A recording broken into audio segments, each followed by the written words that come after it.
everyone, and welcome to another episode of O.T.T, where we discuss everything related to fashion, pop culture, and, well, really, whatever I want.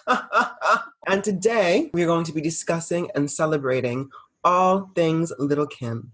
This year marks the 20th anniversary of Kimberly Jones' classic album, The Notorious K.I.M. The album was an exploration into woman empowerment, sex, love, crime, grieving, and fashion. And joining me today to discuss the queen bitch, the supreme bitch, is the frick to my frack, the talented, the beautiful, the gorgeous Essie Buckman. Essie is a Central St. Martin's graduate and founder of Fortie Label. Past clients of hers include Dua Lipa, Rihanna, CL. The baddest bitches wear Essie, and Essie is a bad bitch. And now Essie is shaking the table at Nike. She is a Lil Kim aficionado and myself, an icon, a queen, and a legend. And I'm so excited to be speaking to my girl today. How are you, my love? Hi. I'm doing fabulous. I love that intro. Girl, you deserve it. And you look beautiful. Yes, wig. Yes, wig. Yes, wig. How many inches? How many inches? Honey, to the floor. Just know it's To the floor, wigs to the floor. the floor, wigs to the floor, wigs to the floor. You know? How is quarantine going for you, my love? Ooh, it is up, down, round and round. It has been terrible, but equally amazing. Yeah. Lazy, and everything. It's been everything. It's been a lot. And the girls are tired, but you know what? This has been a long time coming. You and I have been talking about doing a show together for so long because we both are loud, we're both always right, and we're both those girls. So let's get into some things. Do you remember the first time you heard our queen bitch, Lil Kim? Oh, I don't even know because Kim, I feel like she just always been a part of my journey, just some way or somehow. I don't remember like the beginning or the whatever, but obviously I love Crush on You. I mean, everybody did because hello, it was iconic. The colors, the wigs, the fur, like, let's go. But it was more so just like her energy and her strength and how she used to carry herself and she wear nothing. And she would carry herself like a queen, very poised and very strong in a room full of, men. Man. Men, right? So, she really, I don't think I've ever seen a woman do that in the industry to this day. Hold their own in that way and command every room, every stage, every party. That's it. She was the girl. She was the girl. She was always the girl. And she was always setting trends, starting, like, it started with Kim. Do you know what I mean? You can get the wig, fashion, you can get everything. I mean, obviously, but with Nita Hilton by her side, I mean, she can do no wrong. Of course. So you already know. Like, I think that was when they were just having fun. Mm-hmm. I remember seeing that BTS of what's that video when she got the long blonde hair like down to the floor. Oh no! No matter what people say, yes, with the long blonde to the floor. So I remember the BTS and it was like Mary, Kim, and they were like, we're just having fun. We're just figuring it out. We're just looks, and it's like you don't understand that is what's gonna set the tone for years to come to this day. It's crazy because you know what? Just what you said. People don't have fun anymore. And like when I was speaking to Misa for the piece that's going to go along with this, so you need to go check it out, girls. A legend. And I said to her, I was like, it means so much to me because, you have shaped the world. Do you know what I mean? From Jodeci to Missy to Mary, like what we see now was because of her. Right. And I think only in the past maybe 5 years has the kind of the energy towards conversations of people's being legends has changed, because before it was like, oh, you're irrelevant, oh, you're not doing this, you're not doing that. Like the council. And I think realistically, I think the one good thing about like Instagram and Twitter and Tumblr with this kind of obsession with those like the fan accounts and like the inspiration accounts, at least people are like, no, the reason why we do this is because of this. Like that is mom. Like you need to be so much more respectful of all of that. And like they killed it. And she was like, like not having social media, like the reason why we were able to do what we were able to do.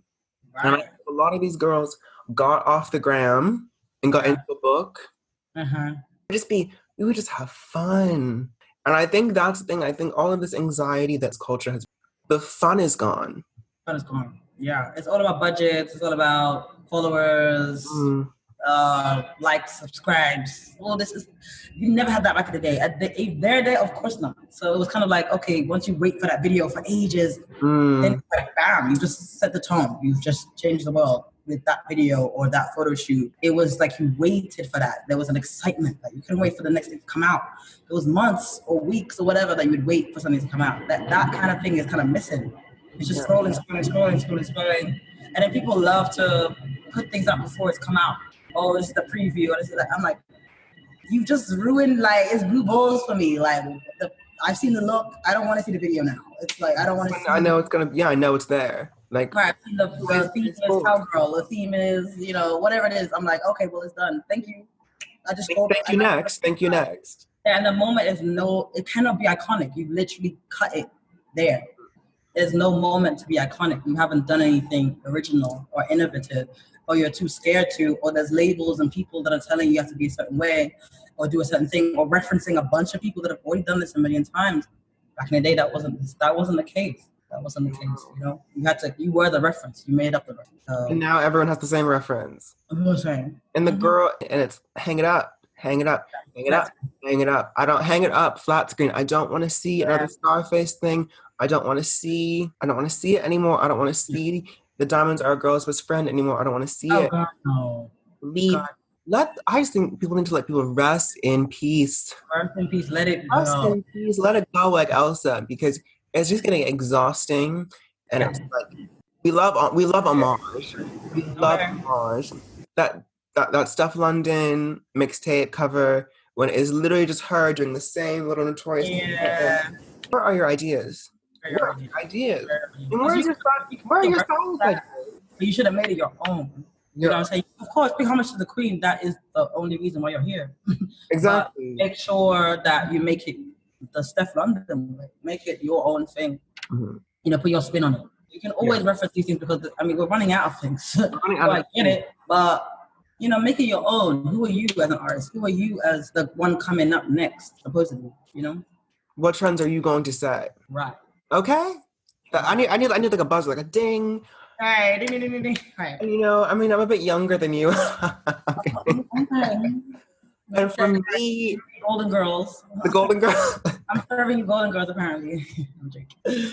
You know what, for me, was my introduction to my Cancer Queen. Also, Lil Kim's birthday is July 11th. Mine is July 16th. So technically, we're twins. Lady Marmalade. Okay. Can we get into this? Can we get into something? Get into it. Let's get into it. A Grammy award-winning song. Grammy. Can you spell Grammy? No. You know how many women represent Grammy? Okay. That video. I saw my girl in the orange wig and the little boudoir, and she was serving face body, and I think people need to get into some real things. Kim was a pop star. Yes, Kim was a pop star. Wow. No other. I'm going to say men as well had that level of being in popular culture. Okay, let's watch She's All That. Was Foxy in She's All That? I love Foxy, but wasn't She's All? You know what I mean? She was able to do so much. And then I remember seeing her with my favorite appropriator, Christina Aguilera. Oh, love to see. Hold Us Down, okay, and she was looking darker than Kim, but I was like, oh my God, okay, yes. Yeah. And I'm all around the world, right? Okay. I was like 7, and then of course, I had to get into the catalog. And let's get into the catalog. What is your favorite Lil Kim lyric? Because I'm going to tell you mine. Okay. It's the one that has stuck. I think it really, I think growing up in adolescence, I think also the gays, we love Kim because, she's so powerful. There's this level of confidence, and she's obviously pretty. When Lil Kim said, I used to be scared of the dick. Now I throw lips to the shit. Handle it like a real bitch. As a child, I was once afraid of the dick. And I would hope so. Shit. and then I threw lips to the shit. And now I handle it like a bitch. I mean, that's really the journey. You know, I mean, it was an evolution. It was a process. You know, I had to be afraid. I had to be, Yeah, it's like this thing. Under the table, like how does this thing work? And then I was like, okay, well, puberty, basically. You know, I mean, that video of that girl, she's eating and she's like, this is good. You know, the kombucha girl. No. You know when she's like with the faces, like the. Oh, the white girl. She's like, the white girl, and then. Yeah. I mean, and I think like it stayed with me. What about you, my love? What about you? I just love when she's like, leaving cum stains, niggas remain and all. I mean, that level of... that's too raunchy, but I don't know. But it's never too raunchy. Like, Queen Bitch Supreme. Never a flaw. I think let's get into hardcore because 1996. Okay, let's bring it all the way back. We're gonna skirt 2 years before I was born. I was 3. Oh my God, baby. Yes. Lil Kim changes rap as we know it. Okay. With hardcore. Okay, 3 #1 rap singles. She was the reason why the girls had a voice now. And she changed the way that women in rap had to be. Because you had MC Lyte, you had Roxanne, Shantae. Yeah. And Salt and Pepper were sexy, but there was a level of this was just in your face. Yeah. And that hardcore poster with the Patricia Bikini changed the world forever. What did you think of hardcore when you first listened to it? How do you think it is held up? So obviously I heard this later in my life because I definitely would not be allowed to listen to this when it came out or okay. So I listened to this later in life. The cover though, I always saw. I think the covers are very iconic. Kim's covers were always artistic. They were always beautifully shot. They were always very kind of like sexy, but also demure, but also strong. Like she just embodies every type of woman. So this album, the first song that I just really fucking like loved was actually Drugs. Really? Drugs, something about that flow and that rhythm, and then Biggie on there. It was just a beautiful, I don't know, just something about it that's so sexy. Yeah. But it's also very like in your face, like kick you in the face. And I love that. Like that song, the beat, the lyrics, she just wrote the beat so smooth. That's one of my favorite songs on there. Like I know there's like so many other ones. Like Queen Bitch obviously is my second. Yeah. Queen Bitch is definitely my second. And yeah, I don't know. It just, those 2 songs hit me. Like they just hit me. Like, what about you? What was yours? I think, I loved, because I think this was why I'm a troll now, when she covered Biggie's Dreams and made it about every man in R&B. I think it was such an important moment for women, because it was like, you know what? You're not going to be the only one that's going to do this to me. I'm going to do it to you, and I'm going to do it even worse, and I'm going to do it while laughing. And I think that was something that was really important for me. Big Mama thing, I just, Geneva Diva to me, like, I'm sorry. Like, I was out here as a child looking up who Heather Hunter was, a queen. I think that for me was a moment, but we need to get to Queen Bitch, because I need to speak about another Queen Bitch. Queen Bitch? When we first met in 2017. And I went to your show. Oh, yeah. It was at the Playboy Club, and I was like, I just always heard about this girl. I was like, oh my God, she's so cool. And I remember I was so early. Like, this was you were early. I think it was my first fashion show that I'd ever gone to, and I was early. I didn't realize it was a presentation. So I was like, let me get here, girl. Well, anyway, when the doors opened, right, and it was absolutely stunning. It was the most incredible environment. I remember I'm watching the show. Yeah, I'm like, this stuff is fab, and I'm hearing "Tight" by Rod Digger, so I'm like, okay, she has taste. And then when I heard Queen, when your girls were walking up there to Queen Bitch, I was like, nope, that's my girl. That's right. Period.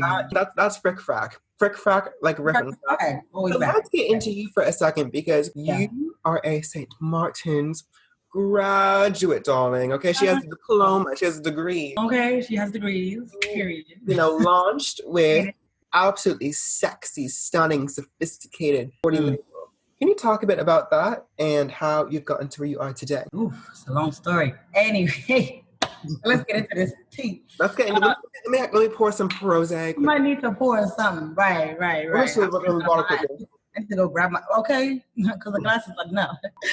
I only got a little bit left. I should have bought my bottle. I was not prepared. Get into this. So I'm going to try and sum this up quicker. So Central St. Martin's was my dream school. I Wow. always wanted to go since I was a kid because I used to, basically my favorite ever designer was John Galliano. When I grew up, I would look at, these amazing spreads. It was always Dior at the front, pretty much. It was always Dior, or it'd be like, the other big brands, but Dior's one really stood out to me. But it was so black without being appropriating or weird, or maybe now looking back, maybe it is, but to me it was something that I could relate to. That confidence, the sweaty girls in the bras and the dresses and the saddle bags, and it was very, obviously shot by the legend Ignite. Did not know that then, I was a child, but obviously growing up, researching more, I found out it was Ignite. Absolute legend. So, I love these like crazy, sweaty, beautiful, pretty bodies intertwined, crazy shit. The Rasta collection obviously was incredible. And, all the collections. I mean, I was just obsessed with the couture element of it, and also the ready to wear was so iconic. And then you see obviously like Lil Kim and Foxy Brown rocking it in their setting, in their vibe, and making it their own. I feel like John Galliano Designs transcended every single world. Couture, streetwear. I really believe he pioneered a lot of streetwear, and also, just killing it in so many elements.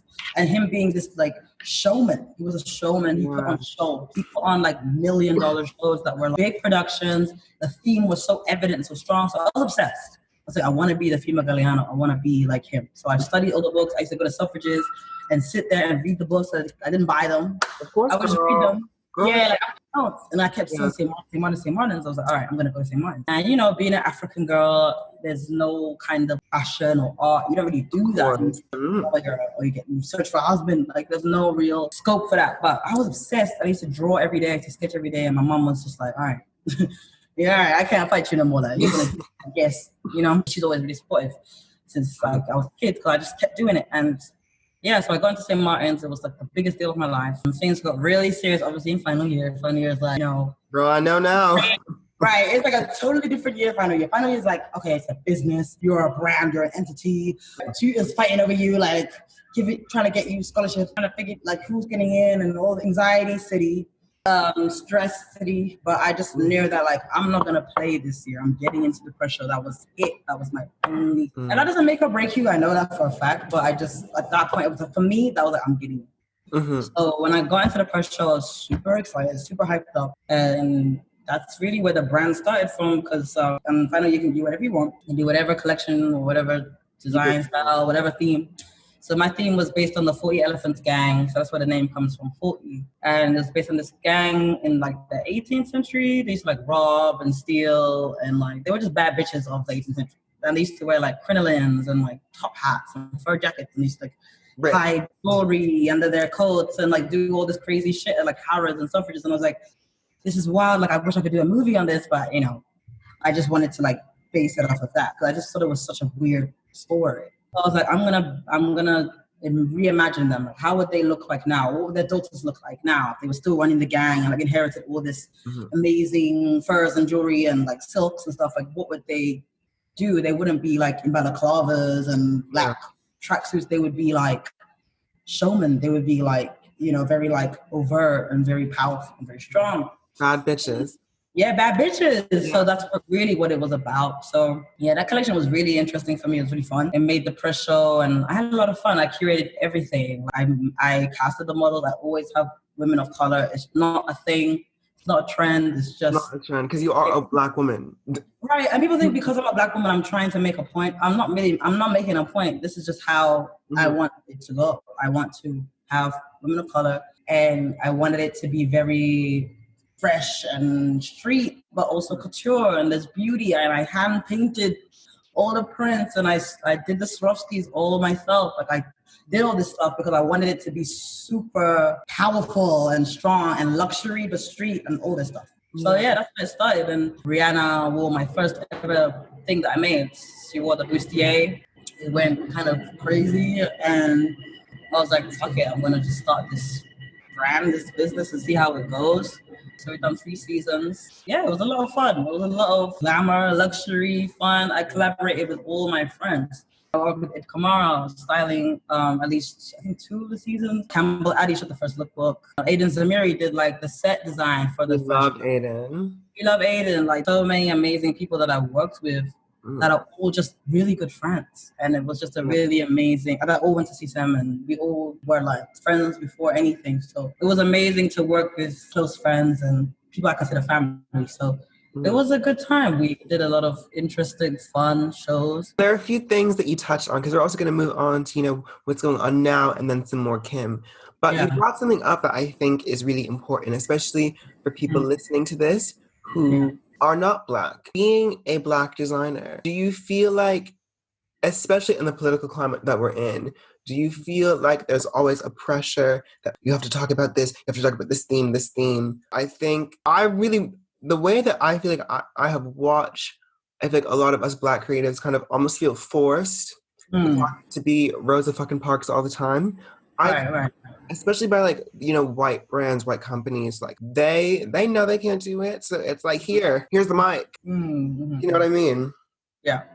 I would say it's kind of complicated because obviously as a Black woman or Black man or Black anything, you have to, everyone tells you, you know, you have to work 10 times harder. So that's ingrained in our brains since we were kids, right? Of course. And then you've also got things where you kind of second guess or you have to analyze what people say.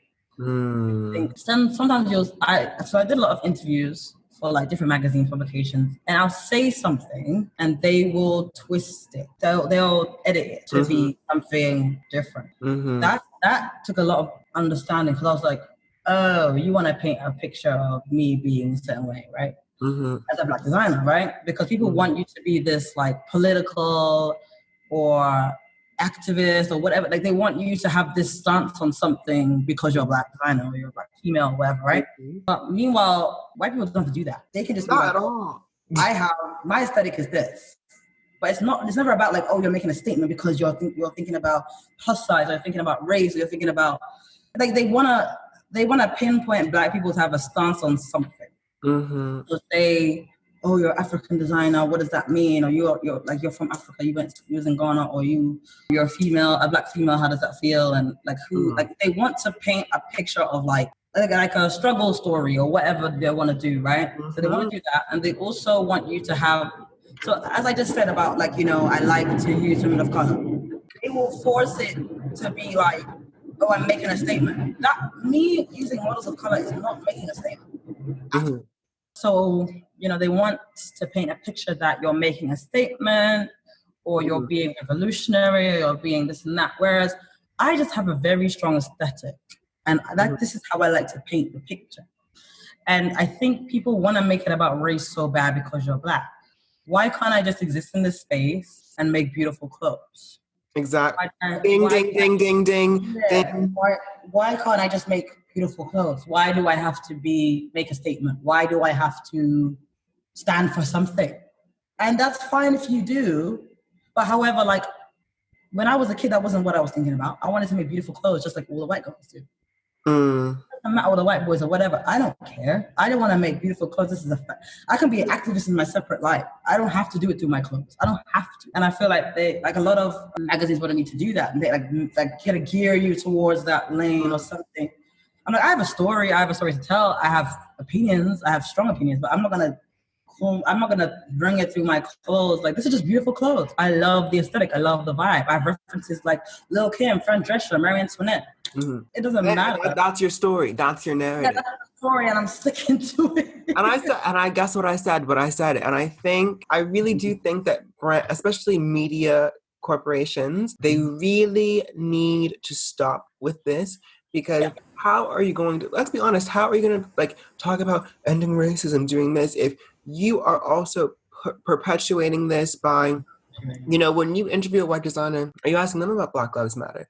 Are you asking them about George Floyd in their couture? No, right? So if a Black designer, yes, go exactly what you said. If a Black designer wants to make some pretty ass dresses, let them make some pretty ass dresses. And that is that. And if that's not because it's tacky for me to bring in these issues that are very serious and bring it to a lens that is so, fashion is so frivolous. It's so just excess, it's waste, it's luxury. It's nothing to do with, for me, I don't want to, that's those two don't go hand in hand at all. I guess I can be inspired by this, but it doesn't mean that I'm going to make statements through that. That's insensitive to the families and the people that are going through things like, exactly. I'm like, all my proceeds are going towards this and that. Okay, but I don't understand why I have to like make this statement as a Black woman. And then one time a magazine was like, oh, so I see that you also use like curvy women and, you know, people like plus size. And I was like, actually, I don't. I haven't used plus size yet. I would love to, but I haven't. But they just wanted to make... They were ready. They're always ready. Yeah, as if they were kind of dictating. I was like, I use girls that are different sizes. Yes, they're not all stick figures, but they're not plus size. I would never consider some of these girls plus size. Yeah. And I would love to get into plus size. I can't afford to do plus size right now. As a young designer, that's hard. Yeah, but then it's like they want you to be this activist, freedom fighter, feminist in my clothes because I'm Black and I have to make a statement. Otherwise, it's just irrelevant to them. Do you know what I mean? And that's why that's what really bothered me in industry. And I was like, I just want to make pretty clothes. I'm very inspired by Galliano growing up. And I went to St. Martin's and I just really wanted to make beautiful clothes that were couture. I love couture. Listen, Galliano, the bias cut. Let's get into that. Like, honey. Let's get into bias cut. Let's have a drink for the bias cut. Have a drink for the bias cut. Cheers. To the bias cut. Like, I just feel like, yeah, I'm rambling, but they wanted me to make it that, and I'm just want to make some beautiful ass clothes. And at the end of this, we're going to talk about what you're doing because that's exciting. But let's also get into the legend that is Misa Hylton. Ooh. Misa Hylton, Lil Kim's long-time stylist. Misa Hylton is a Capricorn. Lil Kim is a Cancer, which means they are sister signs. So they were compatible from the jump. What does Miss Misa mean to you? Favorite looks from my girl? So, you know what's interesting about Misa Hylton? She's done so much. She has created iconic. It's so hard to even pinpoint one. I think even herself, even her own style, the blonde hair, the gold rings and the earrings.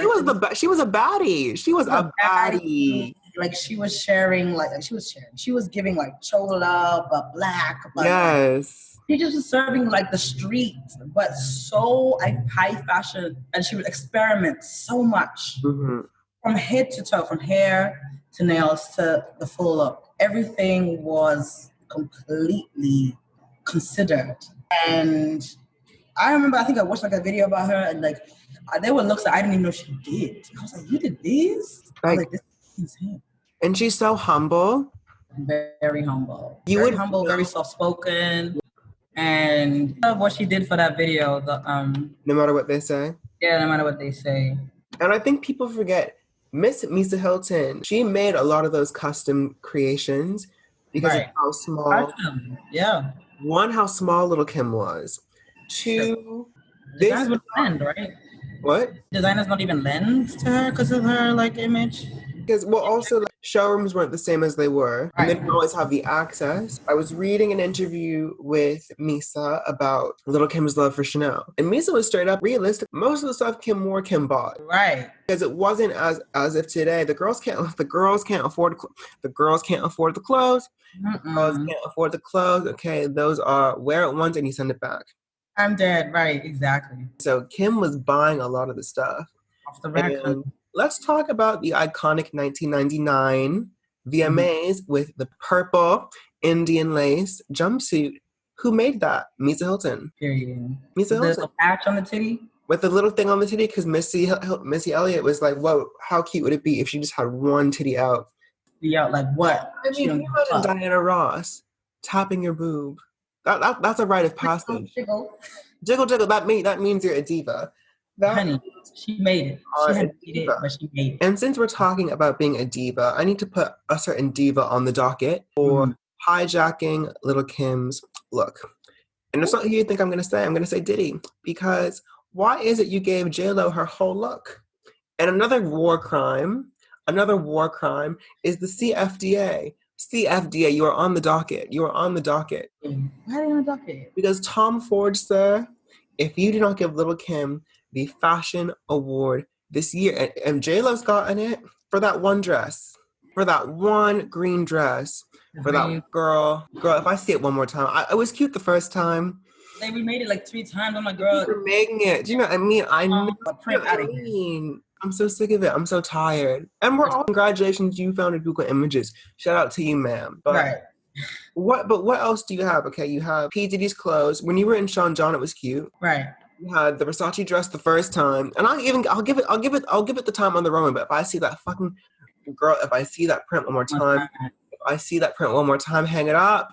Hang it up flat screen. Hang it up flat screen. But she really was the queen of ghetto fabulosity. 100%. She was on Kimura's mood board. She was rocking baby. Let's get into Lil Kim shutting down the baby fat runway. Girl. Okay. First of all, my bitch was in the blonde wig, side part, wet and wavy. No one had done the wet and wavy wig before, right? Am I lying or no? I don't think anyone had done that wig before. Huh? Because that was at the Baby Fat Lingerie show, the first one ever. Yes. No one had done that wig before. None of the girls had done it. Giving you Wet and Wild.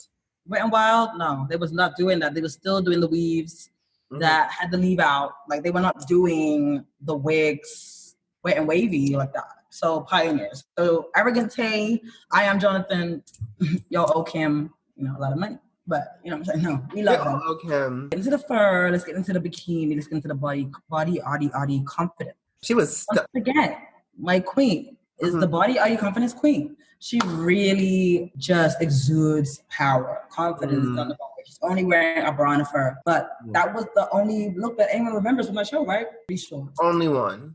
And we love Kimura. She is our queen. Kimura is our queen. But she knew what she was doing.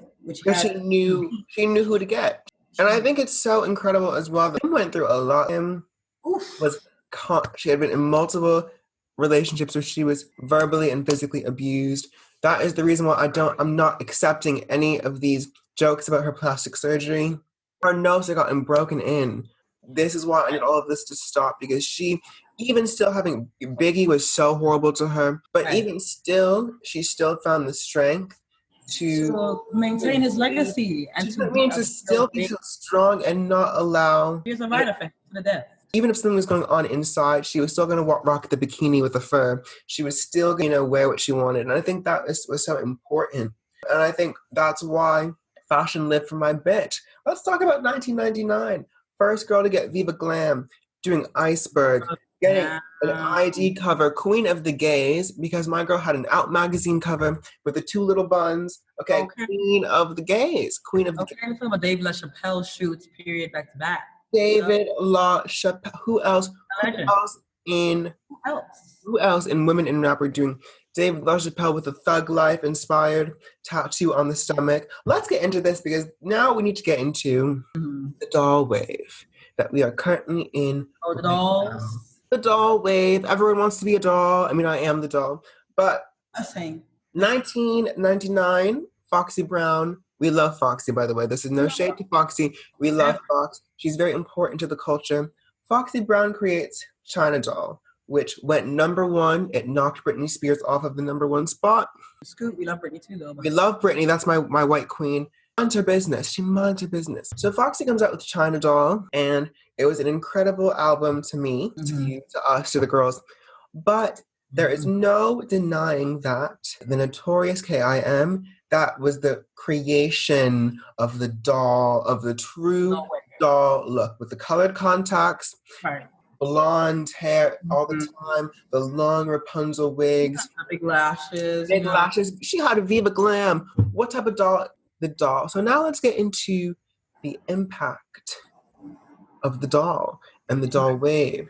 Lil Kim, if you look up the pictures, girls, she came to her album release party in this Vivienne Westwood Queen of Sheba dress. Oh, girl. the ringlets. The print ringlets, girl. Feather. Goldilocks. Goldilocks. Goldie Glocks. She's Goldie Glocks. Goldie Glocks. Goldie Glocks. What do you think of the current state of the dolls? For reference, girls, we have Cash doll, we have Asian doll, we have Cuban doll, we have Dream doll, we have Ivorian doll. We also have Jin doll, which is my rap alter ego, and I'll be coming to this mic very soon. But let's talk about the dolls. Okay. And we'll get to Nicki Minaj later. But Nicki Minaj, okay, period. The queen. So the dolls. I love to see it. I love to see the dolls. I am a big fan, I think, of pretty much all the girls that you mentioned. I do feel that there's now a little bit of a lot of repetition. Yes, yeah. Completely. And I think, but my thing is with all these girls is that they individually have great different styles.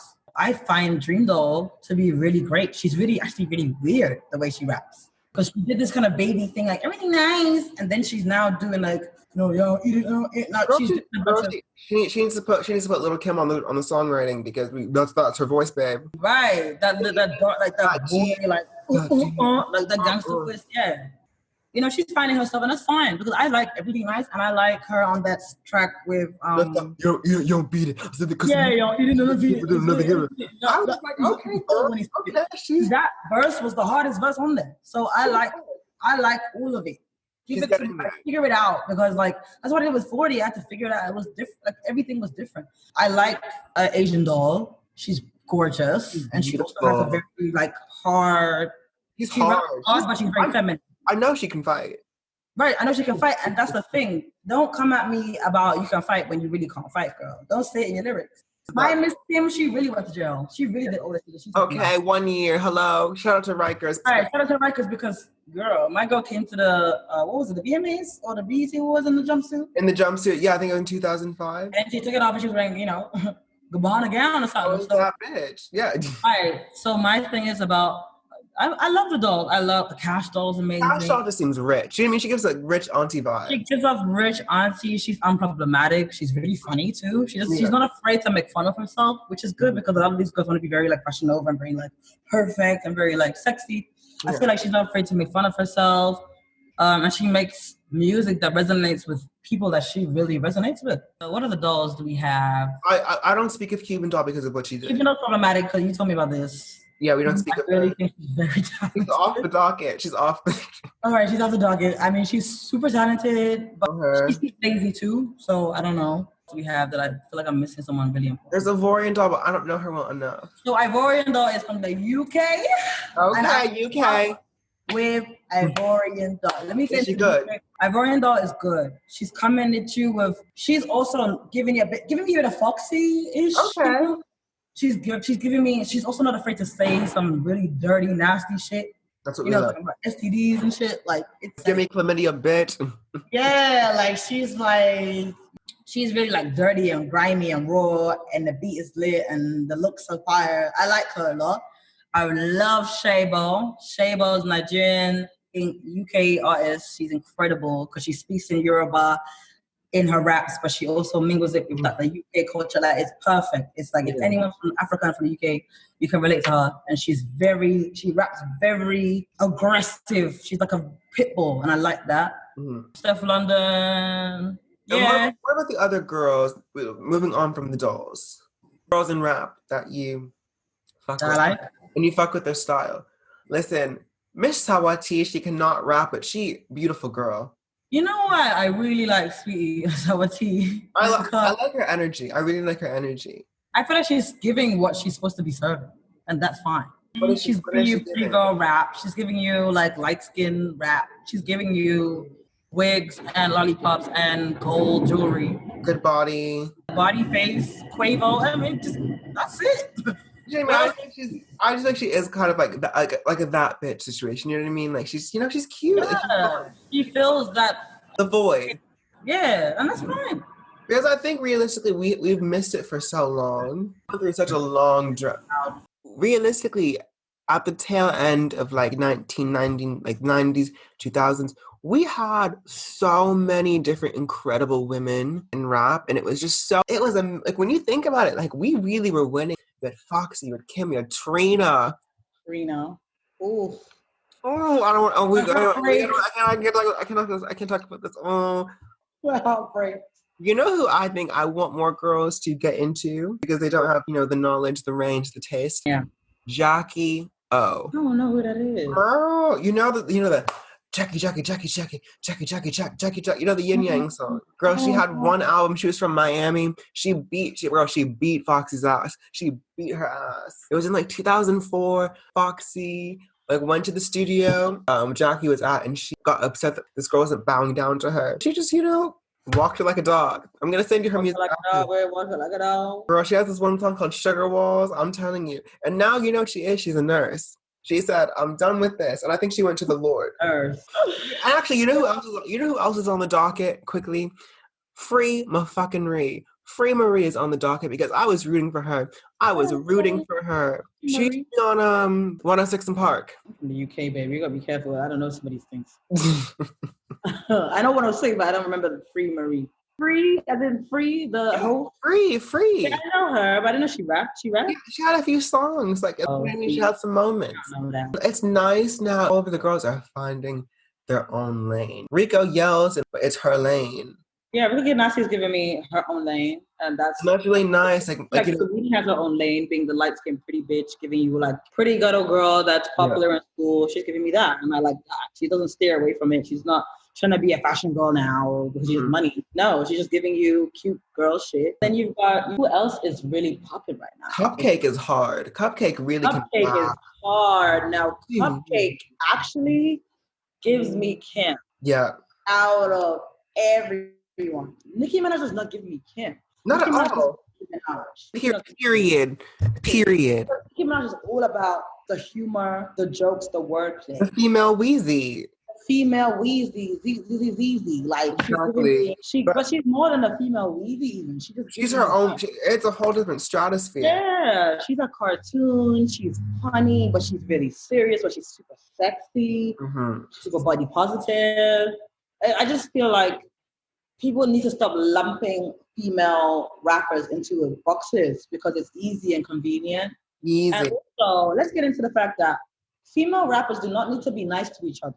No. Why does everybody think that, these one needs to pay homage to that? They need to be friends. They need to be getting along. And Nicki and Cardi are never going to get along. Ever. They're not the same person. Nicki Minaj and Cardi B, Abel Khalil's Almanzar are going to get along. They're never going to get along. It's not government name. I'm getting government name with it. Okay, Abel Khalil's Almanzar. There is no reason why these two should be friends. Why should they get along? Jay-Z and Nas are not friends. There's so many 50 Cent and Ja Rule are definitely not friends. They're definitely not friends. They're not going to each other's barbecues, baby girl. I'm not. They're getting shut up, actually, instead. So that's what I'm saying. Like, why do female rappers have to be like showing solidarity and that? The whole point of rap is competition. It's braggadocious. Exactly, it's braggadocious. It's who's got the biggest dick, who's got the biggest click, who's the baddest bitch, who's got the most money. Who's got the biggest cars, the biggest houses? This is what it's about. And if you don't like it, then leave. Why these girls need to be friends? They make more money being enemies than they do being friends. Track, they did motorsport. You could She changed reverse. Yeah. They weren't even together in the video, and you could tell there was beef in the video. It was beefing at their wedding. Like, you know what I'm saying? You know what I mean? Like, I was on you at the door. Right. So it's like I hate that stereotype too. Female rappers, because there's few of them, or they need to get along and they need to be supporting each other and prop each other up. They can prop each other up because they're already famous on their own. They came up on their own. Yes, of course they can collaborate. I love to see a Nicki with a Megan. I love to see a Trina with all the girls. Trina Mulatto. I love Mulatto as well. Oh, I love Mulatto. Shout out to Mulatto. Shout out to Mulatto. Mulatto's fire, and that's the thing. They don't need, but no one needs to be friends. The men are not friends. They rap battle. They have actual beef. They try and, you know what I'm saying? They try to each other up. Or fuck with women or whatever the fuck. The women want to do the same. Or not want to do the same. They just do the same. We're all human. I hate that narrative they try to paint, especially on Nicki. They give her so much fire just because she was the one coming out of the 2000s, and she was by herself at one point. And she held it down. She held it down. She paved the way. She let all of you girls see the queen. Realistically, Foxy didn't like anyone. Right. And it's okay. And it's That's okay. okay. And it's Why okay. can't you be in your own lane? Why can't you fight? Like verbally, or why can't you have beef? That's what the game is about, honey. You'll figure it out. I don't need to Learn your history, baby. Learn your history. Just quickly again for Lil Kim being a trend setter. Who got all of you girls onto Fendi, Versace, okay, Cavalli? This girl was rapping about Christian Lacroix. What person in the hood was knowing about Christian Lacroix on Isaac Mizrahi's talk shows? Right. If you read it, I think we really need to give her so much more, because every time you have a tattooed wig, okay, if you want to put Louis Vuitton on your body, like an interview magazine cover that she did, you need to pay my girl. No. This is my PSA to the girls. Right. Get a mic. Let me put my mic close to my face. Right. If you want to take my girl's looks, take her sound, pay her. Pay her dues. Pay her. And also leave my girl alone. Leave her alone. And you know what? Quickly, she gave you all of the recipe. So make the damn cake. Leave her alone. Dang. Bake the cake, girl. Okay. She gave you the recipe and she gave you the ingredients. She made it. So you make the cake. You make the cake. And if I'm sick of that shit. But I also need the girls to have some originality. Originality, quick. And a lot of these girls growing up in the Instagram game, stop relying on your team, you into something, because baby, it's tough. It's not working. It's tough. You know, I have stylist friends that ask me, oh, what kind of like vein can this girl go down? You know, she's a new rapper, da da da. And I'm like, if she didn't originally have it, I don't know how to make her into something.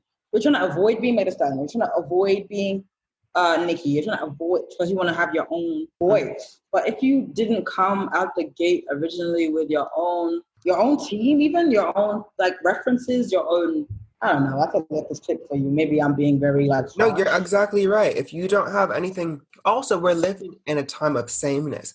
Everyone wants to be the same. All of these men, they rap the same because they're afraid. Can't tell the YBNs apart. Can't tell any of these niggas apart. I can't tell any song apart. It's the same beat, it's the same flow, it's the same cadence. Mm-hmm.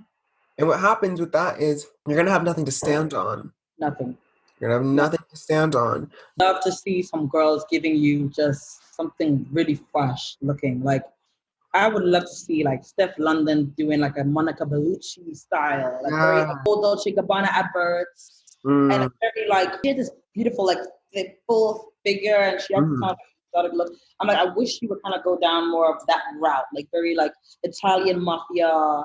Give me an X, but new. Yeah, like I would love to see something like that, or like, or just different rappers that could do different lanes or different things, so that we don't all have the same visual and the same wigs, the same fashion nova, the same. It gets tiring. It gets boring. I just wanted someone, you know. That's why I like Rico Nasty. She's giving you very punk, you know, very, you know, she's giving you very like raw and rough and ready. It's herself. Yeah, you know? And Cupcake's giving you very much like, I'm that bitch and I'm fucking rude and I'm crazy. Yeah, I'm crazy and I dress. She wears designer, but it works for her because she's this thicker girl and it's fun. Mm-hmm. And she's so honest and open with her like mental health and all these things. And I'm like, let's get more of that originality, because otherwise, if you're trying so hard to not be a Megan or not be it, it's you can see it. We see it. And I think Doja Cat's doing it. I mean, she's also on the docket for her crimes. She's definitely on the docket. I feel like she's a very good marketing woman. She knows how to sell Instagram. She knows how to sell TikTok. She's serving you what you want. What you want. She's studied. She looks good and she knows she's got a big bum and big eyes and she's beautiful and it works, and she can give you Tumblr, she can give you Instagram. She knows how to sell herself in this climate, and that's fine. But she's not giving me. Can you remember a Doja Cat bar right now? No. Skinny legend like Wiz Khalifa. That's just Skinny Legend. That's why you remember that. That's why I remember. I was like, why was that not about me? Right. That's like, I can't let you have that one because that's about you. But she doesn't give me anything. I'm a cow. Moo was a moment. I think she just kind of look Serving me. studied Kendrick, studied Nicki, and then moved on. Yeah, I wouldn't even give her that. She's just a good businesswoman. She knows how to sell herself. Okay, good. It's like she was on the blog and she was on not on the blog. She was always on like Zoom chat room. She wanted to be the weird light skin, but not too light, but not too dark. Whatever. Did you She lie? doesn't give me anything original. She's just playing the infinite game. Playing the game. That's not. I would never put her up against anyone. Not even a mixed sound. No one. She's a top Instagram internet. Yeah, very e-girl. Her bars are very internet. She's giving you kind of shock value. That word when you have the YouTube and you like hook them in. What's the word? Like the clickbait. Clickbait. She's giving you clickbait.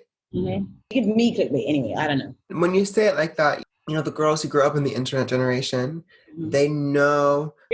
Little Nas X knows how to get everyone talking. They know how to ruffle feathers. They know how to do that, and that is a skill in itself. But I completely understand what you're saying. I don't understand that world, so that's why I'm like, I know you're playing, and that's fine. I know this is a scam. Why are you on here all the time? I know you're playing me. That's fine. Give me my money. It's all good. I don't understand that world, but have fun. And my love, to wrap up, I want to talk about secret. What are you doing now? How can we plug you? What are your handles? What are you excited about with work coming up? Let's get into that. So your girl is at Nike Women. Nike! Nike, okay. With the white check. Black girl, white check. How do you think about that? What do you think about that? What do you think about that? What do you think about that? Nike, okay. Contract, salary. Nike, white check, black girl, white check. That really should be your bio. I'm dead. That's what I'm about to change that right now. Right now. That Nike, she's doing her thing for women's global team, streetwear. Global. Streetwear. Oh, wait, did you say global? Global, honey. Did you say global? Did you say global? No, it's not local. It's global. All 7 continents. There are 7 continents. Right? There's all 7 continents. Everywhere. Asia, everywhere. You know, she's doing that. I work with a great team. Love it. It's great. I do that, and I'm still doing Fortie, and I also do illustrations. She wants to get a coffee book table out. Thank you. Mission, my girl. Yes. So follow me at Essie Buckman. It's ESSIE, like the nail polish, and then B my last name. And then Fortie Label, FORTIE LABEL. Follow that on Instagram too. We're gonna be relaunching, hopefully September. COVID is not all the plants out to the water. Out to the water. So we're gonna figure that shit out. But you know, more to come. And then illustrations. I'm trying to do a coffee book. Amazing. Rizzoli, open your purse. Tasha, and open your purse. Open your fucking purse. Find me. I'm good for that. I can do. Touch me inside because I'm in quarantine. Yes, you can do it all. That's all I have to plug. That's all. That's it. Nothing big. Nothing. Just global. Just global things. My love, thank you so much for doing this. I am so excited for you. I'm so proud of you. I love you. Thank you.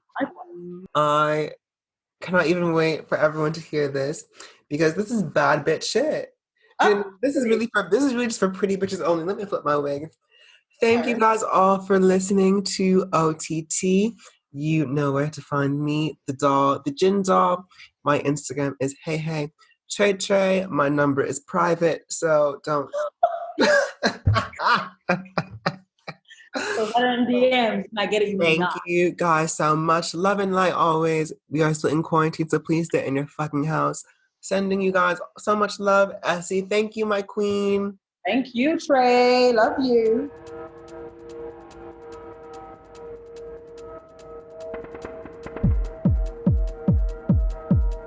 You are now listening to O.T.T.